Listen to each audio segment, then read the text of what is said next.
cheguei a tempo de pegar a palestra que o pastor Guilherme aqui estava fazendo. A família, nós convivemos entre o ideal e o real. E basta você olhar para a palavra de Deus, e a palavra de Deus vai nos deixar vários alertas sobre família. A palavra de Deus vai deixar várias observações sobre a família. E falava até com o pastor Fernando sobre isso, quando ele me convidou. Eu falei, olha, Fernando, tem tantas pessoas melhores, catedráticas, que podem falar, doutorados, que podem falar sobre família. Mas a palavra de Deus vai nos ensinar que quando nós observamos esta palavra, ela vai nos ensinar e nos doutrinar a sermos a família real em busca daquela que é ideal. Basta olhar que o primeiro homicídio relatado na Bíblia acontece no ambiente familiar. Um irmão matando outro irmão. Você vai caminhando um pouco e você vai ver que uma das primeiras maldições que acontece também no ambiente familiar, quando o filho mais novo de Noé desrespeita o seu pai e tem colocado uma maldição em sua vida. Vários líderes da Bíblia, você vai ver Samuel chamando a atenção do profeta, do sacerdote Eli, por causa do comportamento dos seus filhos, mas mais tarde, os filhos de Samuel repetem o mesmo comportamento dos filhos de Eli. Mas o Senhor Jesus Cristo veio ao mundo, e quando Ele veio ao mundo também de uma forma muito conturbada no ambiente familiar, porque José teve muita fé em Deus para acreditar que Jesus era fruto do Espírito Santo gerado em seu ventre. E ele tenta fugir para não colocar Maria numa situação de dificuldade. Mas o Senhor Jesus Cristo começa a mostrar que todo caminho é comum, até ele passar por este caminho. Ele vai restaurar isso e vai mostrar que o primeiro milagre que ele realiza se dá num casamento, no ambiente familiar. A Igreja de Cristo, a qual nós damos continuidade, somos hoje, ela começa a se reunir justamente nas casas. E por diversas vezes no Novo Testamento, a Bíblia vai dizer, a igreja que está em sua casa, a igreja que está reunida em sua casa. Sendo assim, a família é algo fantástico, a família é algo maravilhoso. E eu gostaria de pensar com vocês, justamente com base nisso, é que a família é algo que nós podemos dizer que está ruim, mas é bom. Você já ouviu essa frase? Está ruim, mas está bom. A família é mais ou menos assim, está ruim, mas é bom. Abra sua Bíblia em 2 Reis, capítulo 4, versículo 26. Nós vamos aprender que um lar tamanho família, ele passa e ele é marcado por algumas características que nós vamos aprender com esta mulher sunamita. Nós vamos aprender com esta família. E se você prestar atenção, 2 Reis capítulo 4 poderia ser muito bem chamado como o capítulo da família. Eliseu, nos primeiros versículos do capítulo 4, ele vai trabalhar com a viúva de Sarepta, uma família que havia passado pela perda do seu marido, uma família que ficou em tantas dificuldades que chegou os credores para levar o filho daquela mulher como forma de pagamento. E esse texto vai mostrar depois que esta sunamita, este homem também que estava ali, que servia a Deus, não tinha filhos, era uma família incompleta. Sendo assim, 2 Reis, capítulo 4, é um texto que fala sobre Deus em nossas famílias, Deus em uma família, Deus lidando diretamente com a família. Diz assim, versículo 4, 2 Reis 4, 26, vai bem contigo, vai bem com teu marido, vai bem com teu filho? E a mulher sunamita responde, sim, vai tudo bem. Vamos falar com Deus. Pai querido, Pai eterno, muito obrigado, porque somente a Tua palavra, que é viva, que é eficaz, tem a capacidade de penetrar os nossos corações e fazer neste coração diferentes. Mas o coração é uma terra que somente o Senhor Deus tem acesso. Só o Senhor Deus tem acesso aos nossos corações. Por isso continua, através da ação do Teu Espírito Santo, a falar aos nossos corações, Pai. Continua a nos moldar, continua a nos convencer, continua, Senhor Deus, a construir em nós o teu caráter, Senhor Deus, o caráter de Cristo Jesus, e que toda honra e que toda glória seja dado a Cristo Jesus, Senhor de nossas vidas. Amém, amém. Mantenha sua Bíblia aberta em 2 Reis, capítulo 4, e nós vamos passear um pouco e vamos aprender sobre este lar, tamanho, família. Um lar que é formado por longanimidade, um lar que é formado por amor, um lar que é formado por renúncia. E seria muito acróstico, muito lindo com essas palavras. E nós vamos ver que residência é formada por tijolo, residência é formada por concreto. Sendo assim, a sua residência, você tem um grande desafio de transformar a sua residência em um lar. Você tem um grande desafio de transformar a sua casa em um lar. Você tem um grande desafio de transformar um lugar onde as pessoas ali estão em um lar. Um lar nutrido de paciência, um lar nutrido de amor, um lar nutrido de respeito.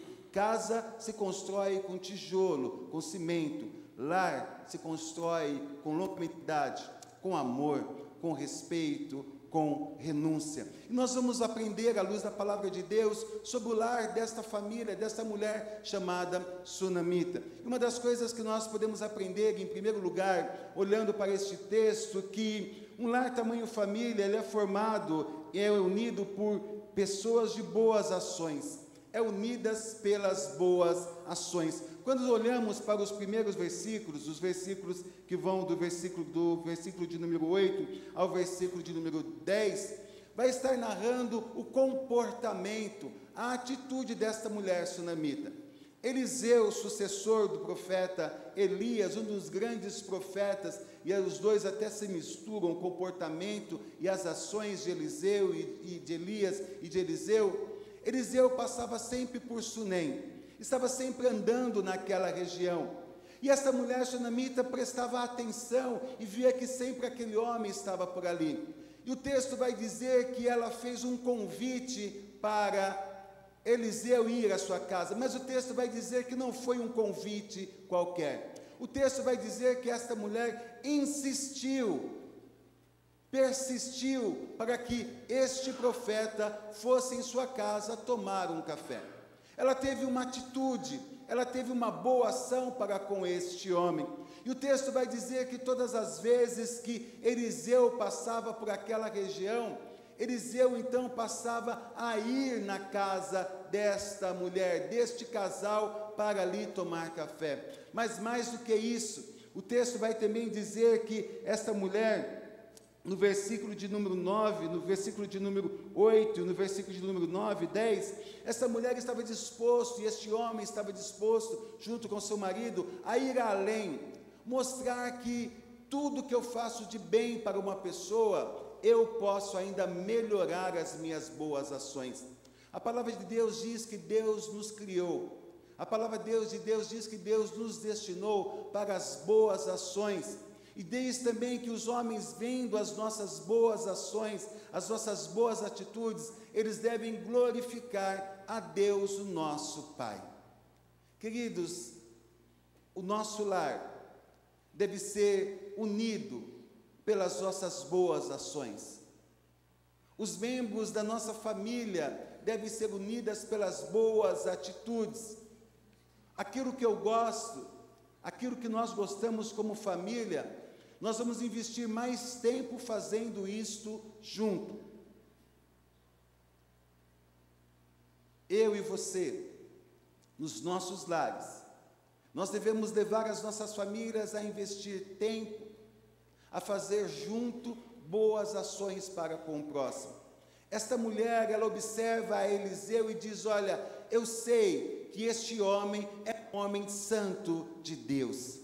Ela enxerga o outro, ela vê o outro, e para nós fazermos boas ações, algo condicional é nós enxergarmos as pessoas que estão ao nosso redor, enxergar as pessoas que estão próximas de nós, e enxergar não somente essas pessoas, mas olhar essas pessoas com o coração, olhar essas pessoas com bondade, sem fazer nenhum tipo de pré-julgamento.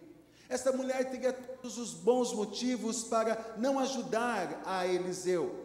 Afinal de contas, Eliseu andava junto com mais o seu ajudante, e ela não tinha filho. Ela poderia perguntar: o que as pessoas vão pensar de eu ficar convidando este homem junto com o seu auxiliar para ficar tomando café ou almoçando em minha casa? Mas ela não pensou muito, ela não pensou no que os outros estariam agindo. E ela vai mais além ainda. Ela chega para o seu marido e, em comum acordo, ela e o seu marido falam: olha, nós estamos dando refeição a este homem de Deus. Mas só que eu e você, meu marido, nós somos pessoas ricas. O texto diz que esta mulher, que este homem, era uma família importante, era uma família rica. E ela falou: olha, Deus tem nos abençoado com tanta coisa, Deus tem nos dado tanta riqueza, Deus tem nos dado tanto bem material. Vamos compartilhar isso. Vamos fazer com que isso vá além das nossas famílias, além da nossa casa. E ela diz: vamos construir um quarto para este homem de Deus. Vamos construir um lugar para que este homem de Deus venha repousar, porque ele vem sempre aqui na cidade. Eu não sei onde ele dorme, eu não sei onde ele descansa. Vamos construir um quarto para que quando ele vier aqui, ele mesmo se sinta à vontade de não ter que ficar dormindo aqui no meio da nossa casa, mas vamos fazer o melhor para esse homem de Deus. Vamos construir um quarto para ele. Fazer um quarto, colocar ali uma cama, colocar ali uma cadeira, colocar ali uma mesa, colocar ali, dar a este homem de Deus tudo, para que ele se sinta bem em nosso meio. Nós podemos fazer isto por ele. Sempre a bondade que eu e você realizamos para com as pessoas, sempre eu e você podemos estar fazendo além disso.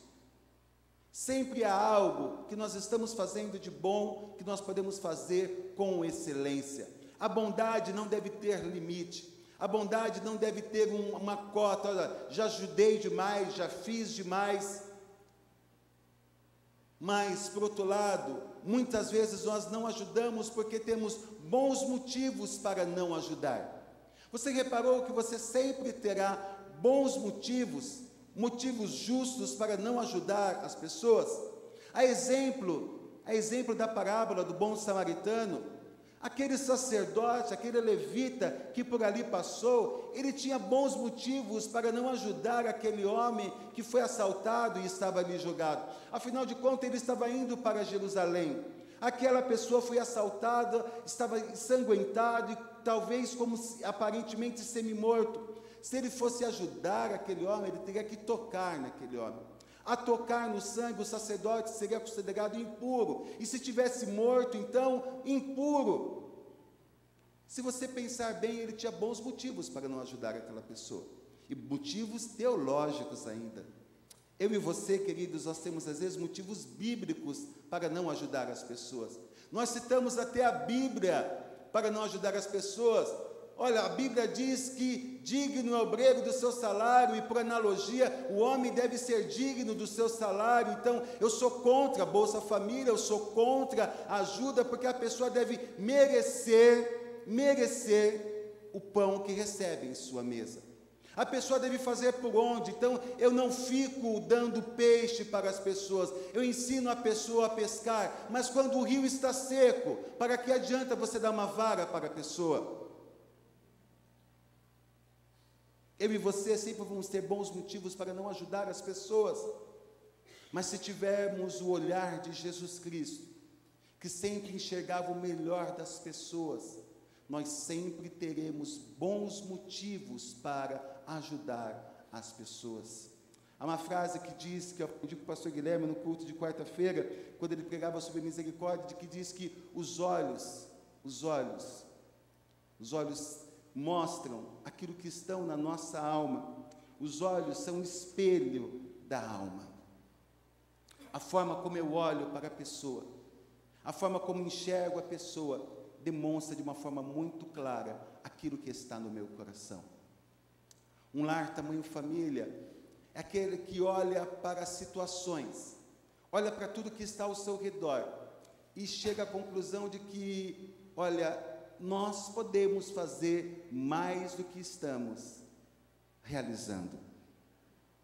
Esta família, dentro da cultura judaica, esta mulher não tinha filhos, era só ela e o marido, e talvez para muitos nem poderia ser considerado uma família ainda, porque não tinha descendentes,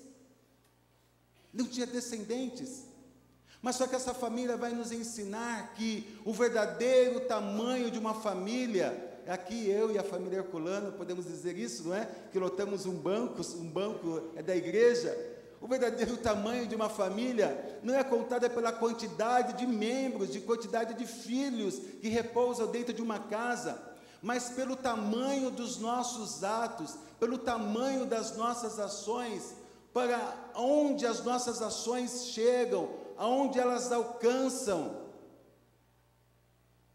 As suas ações, as ações da sua família, as ações do seu lar, qual é o tamanho do alcance disto? Qual o tamanho das suas ações? Qual o tamanho das suas boas ações? Deus tem abençoado a sua casa, Deus tem abençoado a sua família, a fartura de bens. Quando chega o frio, muitas pessoas vão lá e falam, olha, essa blusa não me serve mais, este casaco eu estou com vergonha de ficar usando, porque eu usei no inverno passado, e você continua guardando essas roupas lá.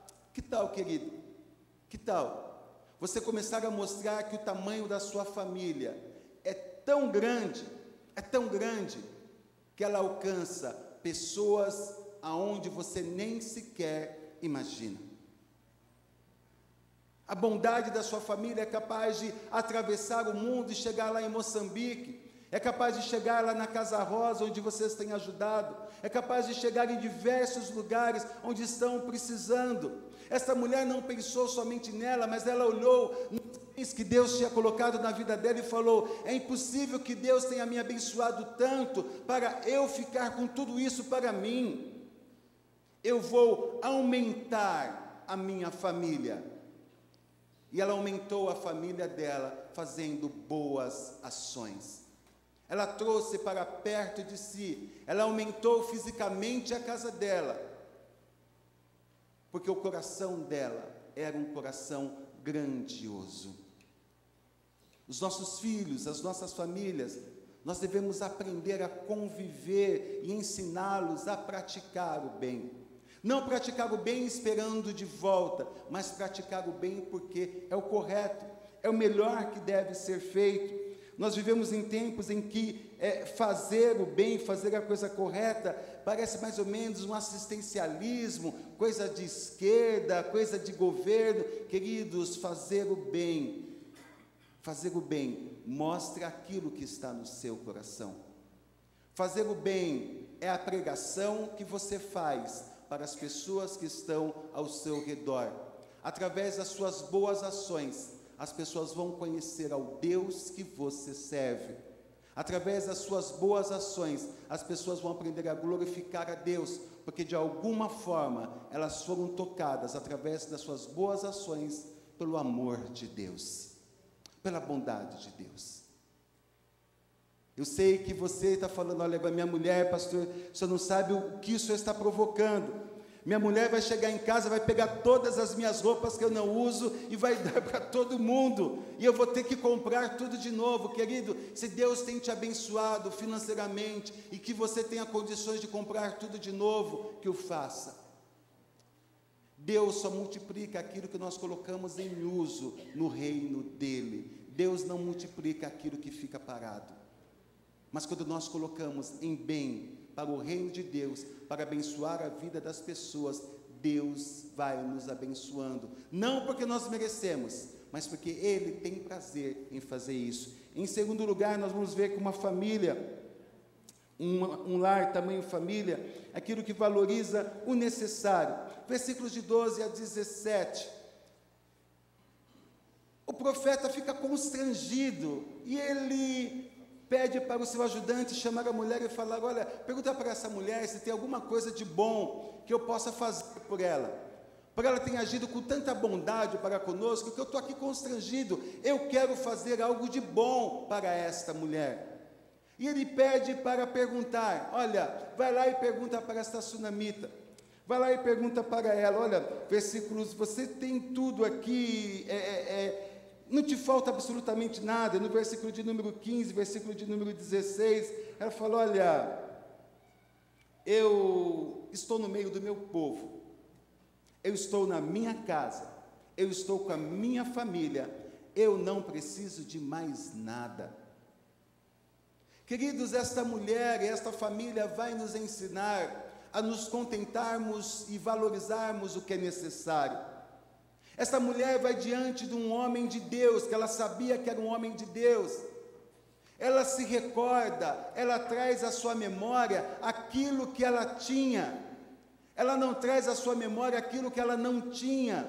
E é justamente isso que faz com que ela fosse e que ela se constituísse numa pessoa feliz. Quantas vezes nós ficamos agindo, olhando para as nossas vidas e procurando brechas, procurando vazios, coisas que nós não temos, e nos esquecemos de olhar para aquilo que Deus tem nos dado. E Deus tem nos dado aquilo que é necessário para as nossas vidas.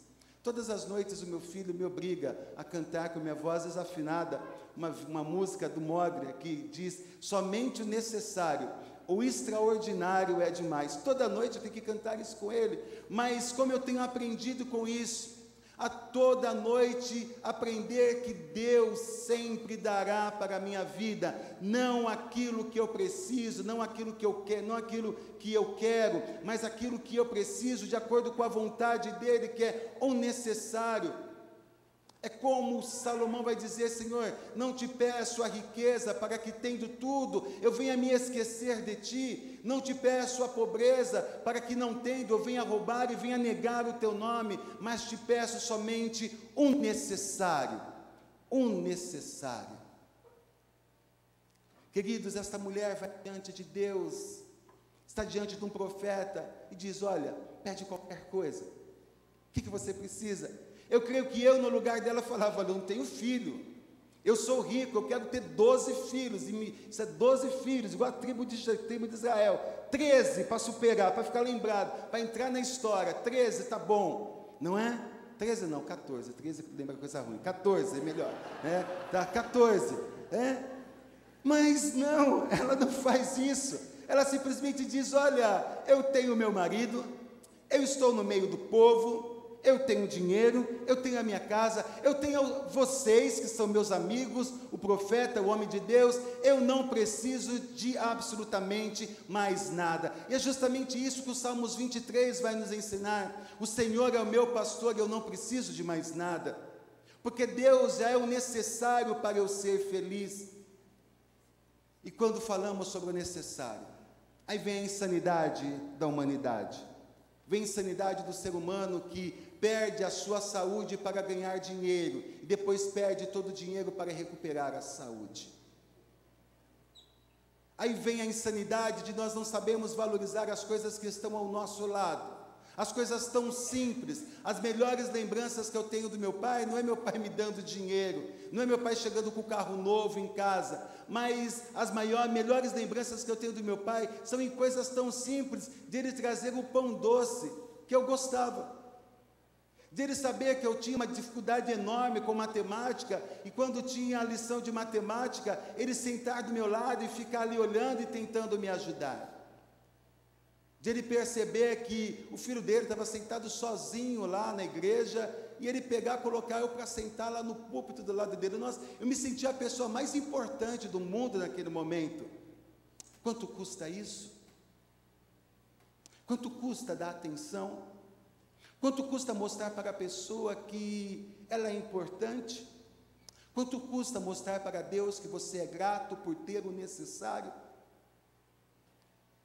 Ficamos correndo atrás do vento, ficamos correndo atrás dos aplausos, ficamos correndo atrás de coisas que terminam nesta vida, ficamos enchendo a nossa casa com coisas que têm preço, mas esquecemos de encher o nosso lar com coisas que têm valor.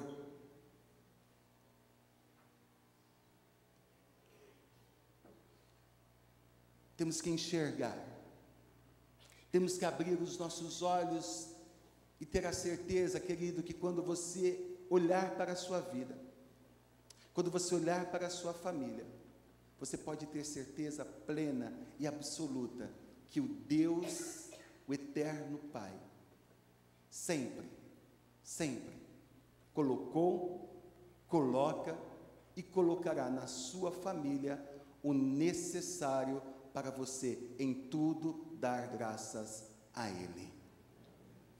Acredite nisso. Acredite que quando Jesus Cristo fala que sem mim vocês não podem fazer nada, isso é verdade. Não era uma ameaça, mas isso era verdade. Não tente resolver tudo por suas próprias mãos. Martin Luther King disse que ele tentou segurar muitas coisas em suas mãos, e tudo aquilo que ele tentou segurar em suas mãos, ele perdeu. Mas tudo aquilo que ele colocou nas mãos de Deus, ele tem até hoje. Nós temos que aprender a colocar as coisas nas mãos de Deus e descansarmos nisso. Mas o nosso coração de pai, o nosso coração de mãe, muitas vezes faz com que nós estejamos oferecendo para os nossos filhos algo que nós não tivemos. Então nós queremos dar para os nossos filhos tudo aquilo que nós não tivemos, eu quero dar para ele. É uma insanidade, porque é justamente você é hoje, essa pessoa que você é hoje, justamente porque você não teve essas coisas. Por isso que você é esta pessoa maravilhosa que você é hoje. Você é a soma de tudo aquilo que você teve, e não aquilo que você não teve.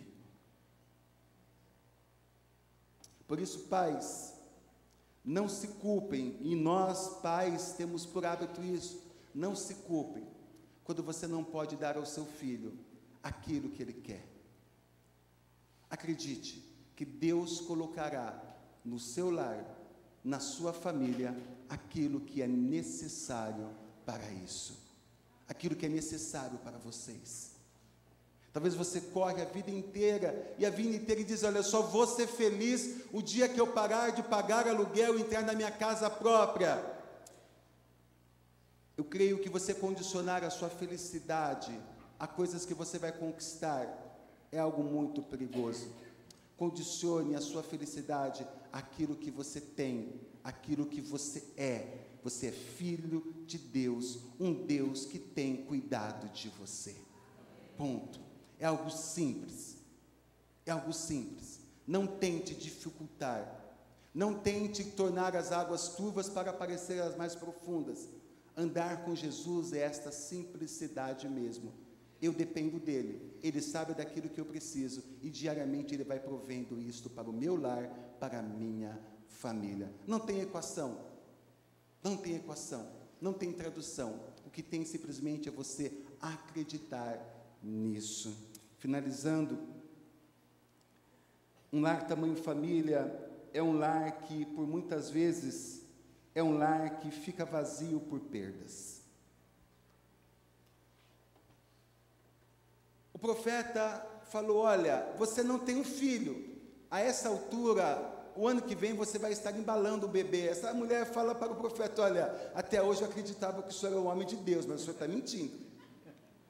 Não me engane, meu marido é velho, nós não vamos ter um filho. E o profeta não fala absolutamente mais nada. Essa criança nasce. Um dia essa criança está trabalhando com o seu pai no campo, sente uma dor de cabeça, talvez por uma insolação, não sei. O pai fala, como todo pai de hoje, quando eu conversava com a minha esposa sobre isso, eu falei, nossa, que pai estranho. Ele está lá no campo, o seu filho passa mal, e ele fala para o empregado, olha, leva essa criança lá para a mãe. Seria como você está lá, o seu filho está lá na sua empresa, seu filho passa mal, você fala para o seu empregado, olha, leva meu filho para o hospital que eu vou continuar trabalhando aqui. Eu olhei para esse texto, eu falei, que pai sem sentido. Aí a Anne falou, você também faz isso? Às vezes o Miguel está bagunçando, você fala, vai lá com a sua mãe, não tem diferença nenhuma. Este pai, ele entende que dentro desta família, Ele tinha as suas responsabilidades, mas as suas responsabilidades eram também compartilhadas com a sua esposa. Ele não fazia nada sozinho. Tanto que quando vai construir, a esposa dele diz para ele: vamos construir. Eles não tomavam atitude, eles compartilhavam, eles conversavam. Esta mãe fica com o filho até o meio-dia no seu colo, no seu joelho, e essa criança falece. Queridos, esta mulher, este ser humano, experimenta a maior dor que uma pessoa possa sentir: uma mãe, um pai sepultar um filho. Eu peço que Deus me livre disto. Eu falo: Senhor Deus, que o Senhor nunca permita que isso venha sobre a minha vida, porque eu não vou ser capaz de suportar isso. A família é um lugar também de perdas. A família também é um lugar de vazios. E um vazio que nós muitas vezes não compreendemos, um vazio que nós muitas vezes não entendemos, e é isso que essa mulher sunamita vai dizer. Ela vai diante do profeta e vai dizer: por acaso fui eu que pedi um filho para Deus? Eu não pedi um filho para Deus, homem de Deus. Eu não pedi que queria ser mãe. Por que então o Senhor me enganou? Porque o Senhor deu um filho e depois tirou. Você já sentiu muitas vezes Deus brincando com você? Você está lá no seu emprego, falando para Deus: Senhor Deus, eu preciso ganhar mais, meu salário está curto, e você vai pedir aumento para o seu chefe falir, ficar com funcionário insatisfeito na empresa, não dá certo, e você ganha demissão, você é mandado embora. Então, o que era ruim acaba ficando pior. E se tem uma coisa que eu tenho aprendido como brasileiro: nada é tão ruim que não possa ficar pior, querido. As nossas famílias também passam por isso. Às vezes você pensa que está ruim as coisas. Olha, por isso que a Bíblia diz: em tudo dai graças. Aprenda a dar graças, porque a situação pode piorar. Aprenda a agradecer. Porque a vontade de Deus é boa, perfeita, agradável e às vezes também é perigosa. Esta mulher vai diante do profeta: olha, meu filho morreu, meu filho não sei o que fazer. Mas uma coisa me chama a atenção nesta mulher: quando o filho dela morre, ela sobe e coloca o filho dela na cama do homem de Deus. Ela deita o seu filho ali. E quando ela chega diante do profeta, no versículo de número 26, ele pergunta: como está o seu marido? Como está você? Como está o seu filho? Ela responde: como está? O senhor quer mesmo saber como está? O senhor acha que por que eu estou aqui? Não. Ela diz: está tudo bem. Parece que ela vai lembrar mais ou menos um cântico que: com Cristo no barco tudo está muito bem. Ela vai e deita o seu filho ali na cama do profeta, e talvez ela vai lembrar de algo que vai acontecer mais tarde na vida deste profeta. Interessante que no capítulo 13 de 2 Reis, o versículo 21, há uma batalha, pessoas morrem, e vão fazer o sepultamento dos mortos que ali estão. Só se sepulta mortos, né? Pegam um corpo, lançam numa sepultura, a sepultura de Eliseu. Quando este corpo bate nos ossos de Eliseu, imagine isso, o morto fica de pé, ele ressuscita só de tocar os ossos de Eliseu. Isso está lá em 13:21, tá? Não é coisa de pescador não, está lá na Bíblia isso. Talvez essa mulher, pela fé, disse: olha, eu estou diante de um homem de Deus, eu não estou diante de um ser qualquer. Talvez se ele tocar a cama deste homem de Deus, ele vai ficar em pé. Talvez se ele entrar no lugar onde esse homem de Deus habita, as coisas vão mudar. Querido, quando as pessoas olham para o seu lar, quando as pessoas olham para você, eles olham para você sempre na esperança de que o Deus que habita em você vai fazer algo pela vida delas, vai transformar, vai curar, vai mudar, vai consolar, vai confortar, mas vai fazer algo pela vida delas. Essa mulher, ela vai diante do profeta e diz: está tudo bem na minha casa, mas o meu filho está morto. Está tudo bem na minha casa, mas eu não avisei o meu marido ainda, porque se você for ler o texto, você vai ver que em momento algum ela avisa o marido que o filho está morto. Está tudo bem, eu me sinto enganado, mas está tudo bem, porque eu estou diante de Deus. Está tudo bem, porque eu estou diante de um homem de Deus. Esta mulher não sepultou o seu filho, ela não enterrou o seu filho, ela não desistiu do seu filho. Agora eu quero falar com você de uma forma muito particular, a você pai e mãe, a você tio, a você que tem um parente que está fora da igreja, a você que tem um parente que você ensinou os caminhos de Deus e por algum motivo ele não tem andado nos caminhos de Deus. Talvez tenha se envolvido com as piores das pessoas. Talvez até você mesmo, às vezes, tem vergonha de falar que é seu parente, que é seu filho, que é seu sobrinho, que é seu neto, por tal degradação que esse ser humano chegou. Eu quero te dizer uma coisa, querido: não sepulte esta pessoa viva, no nome de Jesus. Não abra mão desta pessoa, no nome de Jesus. O diabo veio para matar, roubar e destruir, mas Jesus Cristo veio para dar vida, e vida em abundância. O inimigo quer que você abra mão, o inimigo quer que você sinta vergonha, o inimigo quer que você deserde, o inimigo quer que você desampare para ele acolher. Enquanto você estiver na vida desta pessoa, há esperança para a vida desta pessoa, por pior que seja, querido. Não desista, não desista. Eu me recordo de um pastor, 22 anos de ministério na mesma igreja, ele passando uma dificuldade muito grande, porque o filho dele se tornou conhecido na cidade como um dos grandes usuários de droga e passou a traficar. E teve um dia que aquele filho entrou na igreja, foi lá na igreja, mas foi na igreja fugindo, porque as pessoas estavam querendo matar ele. Quando aquele pai viu aquele filho, uma igreja grande, ele desceu igual a parábola do filho pródigo, ele saiu correndo, foi lá na frente, foi lá no fundo da igreja, abraçou aquele filho e disse: que bom que você está na casa do nosso pai novamente. Esse filho, ele disse que ele tinha entrado ali, naquele lugar, naquela igreja, para pegar a chave do carro do pai, para vender, para pagar as drogas. Mas que aquela atitude do pai dele, em não se envergonhar dele, tudo sujo, daquela forma, fez ele entender o incondicional amor de Deus por ele.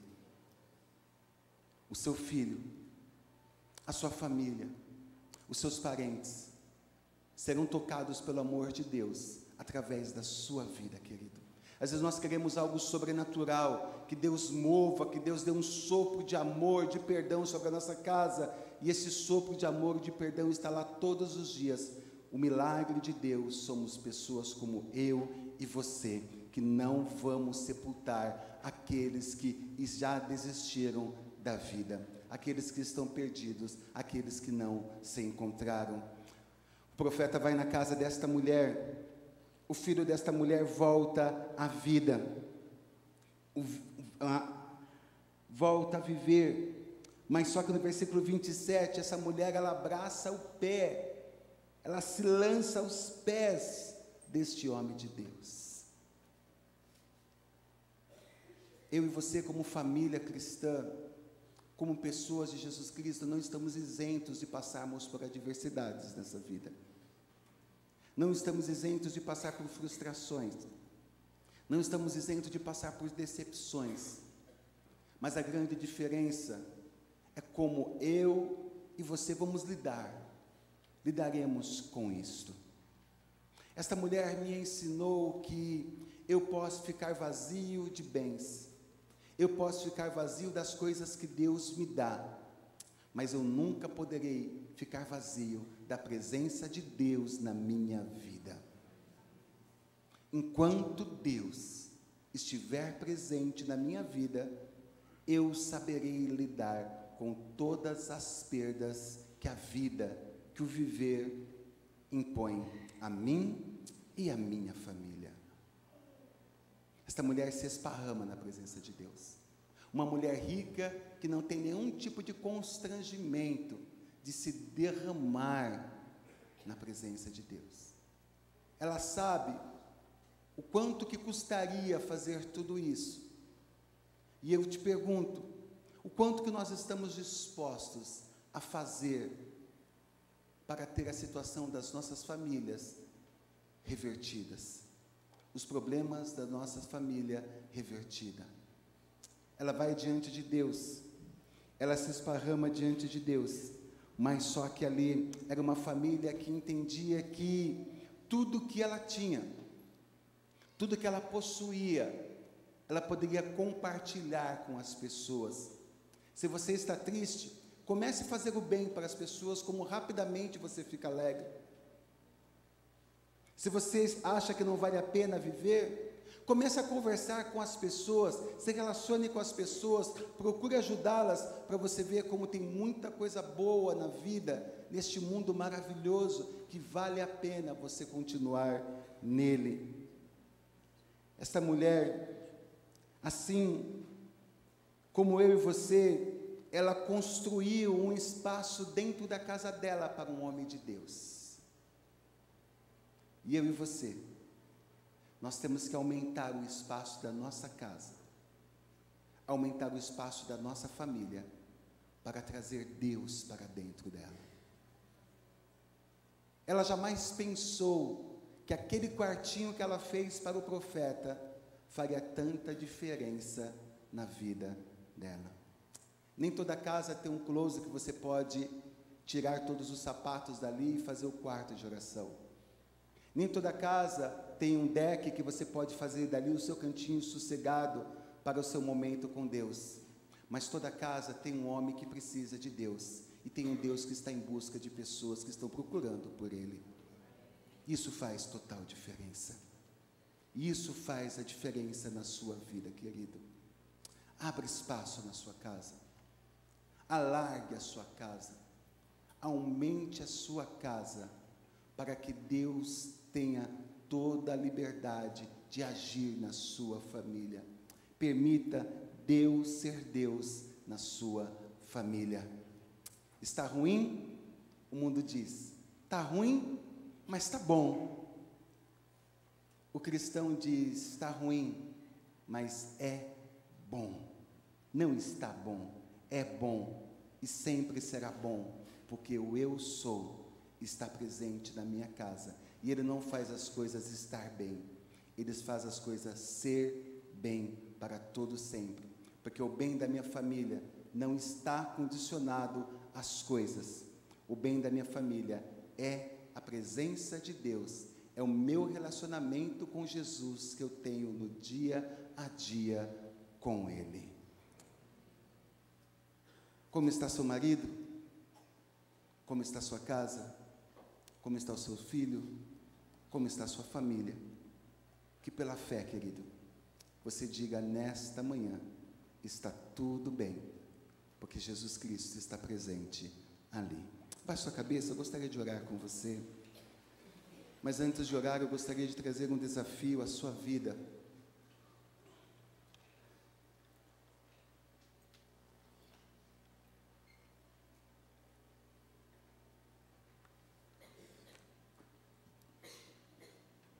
Eu não sei como está o seu coração, não sei como está a sua família, mas as famílias mudam o sobrenome, mas todos nós temos as nossas barreiras, os nossos gigantes para vencermos dentro do nosso lar. que você, nesta manhã, por tudo que você já escutou de Deus, que você seja uma família unida pelas boas ações, que sejam as coisas boas que venham unir a família de vocês, que você venha prestar mais atenção nas coisas que Deus tem colocado na sua vida, não as coisas que você não tem. Aprenda a agradecer a Deus pelo necessário, aprenda a ser grato a Deus por aquilo que você tem. E talvez você não está percebendo que, por você ficar correndo atrás de coisas que você quer, que você deseja, e não coisas que você precisa, você está afastando todas as pessoas que estão ao seu redor. Você se preocupa demais, você trabalha demais, fica nervoso demais, se decepciona demais com coisas que não são tão importantes assim. Aprenda que mesmo diante de tudo isso, constantemente você deve criar um relacionamento com Deus, ler a palavra de Deus, jejuar, orar. Esta mulher sabia onde encontrar o homem de Deus. Você sabe onde encontrar Deus? Os nossos filhos nos vê jogando videogame, nossas esposas nos vê bravo, a gente vê um monte de coisa dentro de casa, mas que, como família de Deus, que vejamos mais um olhando, orando, de joelhos dobrados, lendo a Bíblia, cantando. Isso é o nosso legado. Talvez você está preocupado em herança. Eu quero te explicar a diferença de herança e legado. Herança é aquilo que você deixa para os seus filhos, e que muitos vão brigar por causa disso. Legado é aquilo que você deixa nos seus filhos. O seu exemplo, a fé, a dedicação, a lembrança de um homem e uma mulher de Deus, de caráter, de integridade. Quando vier as coisas ruins, as perdas, os vazios, lembre-se que não há vazio que Deus não tenha capacidade de preencher. Lembre-se que os pensamentos de Deus não são os seus pensamentos, que nem sempre você vai entender a Deus, por isso que Ele é Deus. Que Deus não te chama para você entender Ele, que Deus te chama simplesmente para você crer nele, e acreditar que Ele faz o melhor em você, através de você e por você. Sendo assim, quando perguntarem como está a sua família, você vai poder dizer: olha, não está nada bem, está ruim, mas é bom, porque é isso que Deus deu para mim, e eu vou agradecer, eu vou louvar a Deus por isso, porque eu acredito que Deus tem sempre o melhor para mim, e aquilo que Deus quer fazer na minha família, eu me coloco como instrumento nas mãos de Deus, para Ele transformar a minha família, a começar em mim, a começar na minha vida.